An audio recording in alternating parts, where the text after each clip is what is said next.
Study IQ IAS, अब तैयारी हुई अफोर्डेबल। नमस्कार दोस्तों, जैसा कि आप सब जानते हैं, देश के अंदर मोबाइल पर इंटरनेट यूज़ करना काफ़ी ज़्यादा महंगा होने वाला है, क्योंकि यहाँ पर जो टेलीकॉम कंपनीज हैं उन्होंने लगभग 12% से 25% के बीच में इजाफा किया है। इसकी वजह से अब ये क्वेश्चन पूछा जा रहा था कि जो टेलीकॉम कंपनीज हैं उनको कितना फ़ायदा होगा, और जाहिर सी बात है उनको जितना फ़ायदा होगा उतना ही बड़ा झटका ग्राहकों को लगेगा। हम और आप जैसे यूज़र्स जो हैं, जो इसका इस्तेमाल करते हैं, उनको उतना ही पैसा पे करना पड़ेगा, जिसकी वजह से इन कंपनीज को फ़ायदा हो। ये खबर आप देख सकते हो, Jio Airtel 5G pricing surge, consumers to spend rupees 47,500 crore more annually. हर साल इस हाइक की वजह से 47,500 करोड़ रुपए आपको और खर्च करने होंगे। और इसी को थोड़ा सा ओवरऑल पर्सपेक्टिव से जानेंगे कि आखिरकार ये जो कंपनीज हैं उनकी स्ट्रैटेजी क्या है, वो क्या स्ट्रैटेजी अपना रही हैं।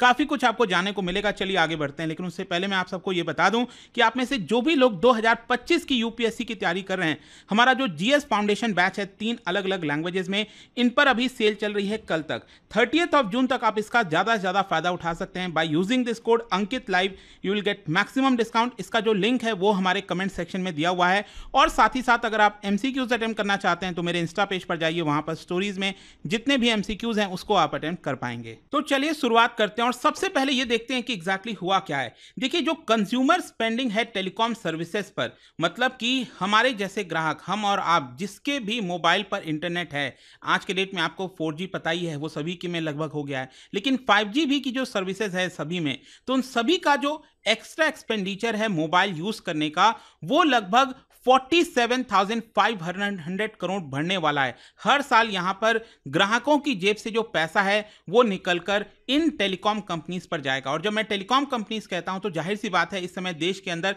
3 ही प्राइवेट कंपनीज बची हैं। एक है आपका एयरटेल, दूसरा है जियो और तीसरा है वोडाफोन आइडिया। और यहां पर रिलायंस जियो और भारती एयरटेल ने एक डिसाइसिव कदम लिया था अभी जस्ट 2 दिन पहले, और यहां पर जो next generation mobile broadband services है उसके यूज पर दाम बढ़ा दिया। इनफैक्ट मैं आपको कुछ इंटरेस्टिंग चीजें बताता हूं। यहां पर अगर आप देखोगे, बताया यह जा रहा है कि जो मिनिमम चार्ज है जियो यूजर्स के लिए, जिनके पास भी जियो का टेलीकॉम नेटवर्क है, तो उनको अब 5G इस्तेमाल करने के लिए 46% हायर पैसा देना पड़ेगा। एयरटेल यूजर्स के लिए तो और ज्यादा कॉस्टली हो गया, लगभग 71%। और यहां पर दोनों जियो और एयरटेल का जो एंट्री लेवल प्राइसिंग है, उसका जो थ्रेशोल्ड है कस्टमर्स के लिए, वो भी यहां पर काफी बढ़ गया है। मतलब अगर आपके पास मान लीजिए 4G था पहले, या फिर कोई पहले का आप इस्तेमाल कर रहे थे, तो यहां पर जो नया प्राइसिंग बना है उसके हिसाब से दोनों को ही, जियो और एयरटेल को, अपना जो एंट्री लेवल है, जो आपको मिनिमम पैसा खर्च करना होगा, वो काफी ज्यादा है। देखिए, यहां पर मैं देख रहा था बहुत सारे जो कस्टमर्स हैं वो एक कंप्लेन कर रहे थे कि सर बताइए, पहले जब हमारे पास मोबाइल होता था, भले ही हम उसको इस्तेमाल ना करें, फिर भी हम 10 रुपए के रिचार्ज से काम चला लेते थे। अब क्या है कि अगर आप एक सिम रख रहे हो अपने पास और आप उसको कंटिन्यू रखना चाहते हो, आप चाहते हो कि वो डिस्कनेक्ट ना हो, तो आपको मिनिमम उसमें पैसा खर्च करना पड़ेगा। ये यहां पर बोला जा रहा है। और अब आप देख सकते हो यहां पर जियो मोबाइल यूजर्स के लिए 5G डेटा पहले उनको मिनिमम पे करना पड़ता था, कितना, 239 रुपीज। इसमें 1.5 GB पर डे का पैक मिलता था। अब अगर उनको अनलिमिटेड 5G डेटा चाहिए तो मिनिमम जो पैक उनको डलवाना पड़ेगा वो 349 रुपीज का है। आप समझ रहे हो, कहां पहले मिनिमम 239 होता था और अब हो गया है 349 के आसपास। लेकिन हाँ, ऑब्वियस सी बात है, यहां पर आपको 2 GB पर डे के हिसाब से मिलने वाला है। बाकी के अगर आप प्लान्स देखना चाहो तो एक एक करके आप देख सकते हो, लेकिन वही चीज आप एयरटेल में अगर आप देखोगे तो और ज्यादा आपको पे करना है। पहले क्या था कि आपको एयरटेल में इसका इस्तेमाल करने के लिए मिनिमम जो खर्च करना होता था वो था 239 का पैक, लेकिन अब आपको खर्च करना होगा कम से कम 409 रुपए का पैक। इसमें आपको ज्यादा जीबी मिलेगा। बेसिकली जियो में आपको 2 GB पर डे मिल रहा है, इसमें आपको 2.5 GB पर डे मिलेगा। अब इसका डायरेक्ट असर जो हो रहा है वो हो रहा है ARPU के ऊपर। देखिए, पिछले 2 दिन से आई एम श्योर कि आपने इसके बारे में भी काफी सुना होगा, चर्चा हो रही है, एवरेज रेवेन्यू पर यूजर।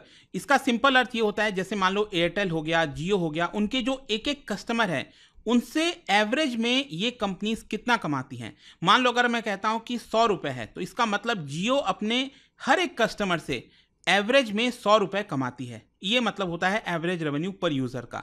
तो यहां पर ये जो हाइक किया गया है टैरिफ, इसकी वजह से आप देख सकते हो जियो और एयरटेल का जो एवरेज रेवेन्यू पर यूजर है वो 15 से 17% बढ़ जाएगा। इनफैक्ट यहां पर जो रिसर्च एस्टिमेट लगा रहे थे उनका ये कहना था कि एयरटेल जो अपना एवरेज रेवेन्यू पर यूजर है उसको अभी क्या था कि मैं लास्ट बताता हूं, लास्ट जो था एयरटेल का वो था 209 रुपए। एवरेज में हर एक कस्टमर से 209 रुपए कमाती थी। अब इसको बढ़ाकर कर दिया गया है 235, क्योंकि हाइक किया गया है। फिर उसके बाद 2025-26 में एक और हाइक आएगा जिसकी वजह से 270 हो जाएगा ये, और फाइनली 2026-27 में एक और हाइक आएगा जिसकी वजह से ये बढ़कर हो जाएगा 305 रुपए। तो अगले 2-3 साल में आप समझिए कि ये जो दाम बढ़े हैं ना टेलीकॉम कंपनीज के द्वारा, ये फर्दर बढ़ने वाले हैं, ये यहीं पर नहीं रुकने वाला। और वहीं यहाँ पर अगर हम बात करें जियो का जो एवरेज रेवेन्यू पर यूजर है वो 17% करीब इंक्रीज हो सकता है। देखिए यहाँ पर मैं आपको पहले भी बताया था, मैंने एक वीडियो बनाया था सबसे पहले जब जियो के द्वारा हाइक किया गया था, और उसी समय मैंने बोल दिया था कि जियो ने इसकी शुरुआत की है। यहाँ पर बहुत जल्द 1-2 दिन में आपको एयरटेल और वोडाफोन का भी न्यूज़ आ जाएगा, और वही हुआ। यहाँ पर थर्सडे को जो है सबसे पहले जियो ने दाम बढ़ाया, उसके बाद शाम को खबर आती है कि एयरटेल ने भी बढ़ा दिया, और फिर उसके बाद कल फ्राइडे शाम को वोडाफोन आइडिया ने भी यहां पर जो टैरिफ है लगभग 10 से 23% बढ़ाया है। यहां पर एयरटेल ने दाम बढ़ाया 11 से 21%, जियो ने दाम बढ़ाया 12 से 25%। अब एक चीज ध्यान रखिएगा, वोडाफोन आइडिया ने तो दाम बढ़ा तो दिया है, लेकिन इनके पास अभी भी 5G का सर्विसेज नहीं है, ध्यान रखना है आपको, ठीक है, इनके पास 5G का सर्विसेज नहीं है। खैर, अब क्वेश्चन यहां पर यह है कि ये जो कंपनीज दाम बढ़ा रही हैं इसकी स्ट्रैटेजी क्या है, वो थोड़ा समझने की जरूरत है। देखिए, बताया यहां पर यह जा रहा है कि इन कंपनीज ने जब 5G लॉन्च किया था तो इनको डर ये लग रहा था 5G लॉन्च करते समय कि अगर ये दाम उस समय बढ़ाएंगे और कस्टमर से कहेंगे कि अगर आपको 5G इस्तेमाल करना है तो आपको ज़्यादा पे करना होगा। जैसे कि मान लीजिए अगर आप 250 रुपये का रिचार्ज कराते थे और कंपनी आपसे कहती है, और आप 4G का इस्तेमाल कर रहे थे और कंपनी आपसे कहती है कि अगर आपको 5G का इस्तेमाल करना है तो कम से कम आपको 400 रुपये पे करने हैं, तो क्या आप उस समय पे करते? नहीं करते। तो इन कंपनीज ने स्ट्रैटेजी ये अपनाई, स्टार्टिंग में ये कह दिया कि आप 4G के दाम पर ही, मतलब आप 250 दे रहे हो 4G के दाम पर ही, अगर आपका मोबाइल सपोर्ट करता है 5G, क्योंकि आपके मोबाइल में वो टेक्नोलॉजी होनी चाहिए, तो आप फ्री में 5G का इस्तेमाल कर सकते हो, ऐसा टेलीकॉम कंपनीज ने कहा था। तो अब क्या है कि उनको मोनेटाइजेशन करना है, क्योंकि आप समझिए ये जो स्पेक्ट्रम वगैरह की नीलामी हुई थी, इन्होंने बहुत सारा स्पेक्ट्रम खरीदा है, 1.5 लाख करोड़ रुपए इन्होंने खर्च किए थे 2022 का जो स्पेक्ट्रम का एलोकेशन हुआ था।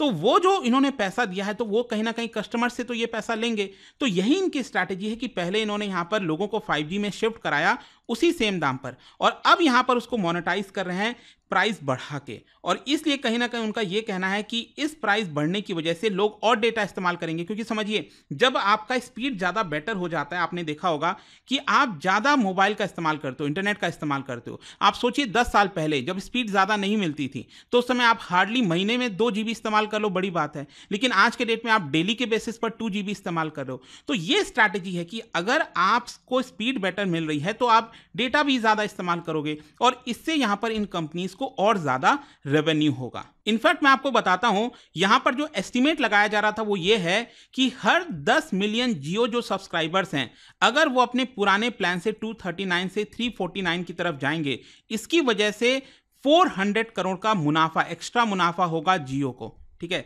और आप समझिए आज के डेट में जियो का जो 5G यूजर बेस है वो करीब 108 मिलियन का है, 108 मिलियन का है, और एयरटेल के पास 72 मिलियन सब्सक्राइबर्स हैं 5G की। मैं ये सिर्फ 5G की बात कर रहा हूँ, बाकी अगर आप 4G और सब कुछ मिला दो वो तो पता नहीं कितना, बहुत ज़्यादा चला जाता है। रिसेंट मंथ्स में अगर आप देखोगे जो भारतीय एयरटेल के मैनेजिंग डायरेक्टर हैं, वोडाफोन के CEO हैं, उन सभी के द्वारा ये बोला गया है कि भारत के अंदर जो प्राइसिंग है उसमें कुछ गड़बड़ी है, कंप्रेस किया जाता है प्राइस को, क्योंकि आपको पता ही है भारत एक प्राइस सेंसिटिव मार्केट है। थोड़ा सा भी अगर आप दाम बढ़ाते हो तो काफ़ी आपने देखा होगा इसको लेकर बैकलैश आता है। अभी रिसेंटली ये जो दाम बढ़ा है इसके ऊपर मीडिया में, एंड आई एम श्योर कि सोशल मीडिया पर आपने देखा होगा, लोगों ने काफ़ी हल्ला मचाया इसको लेकर।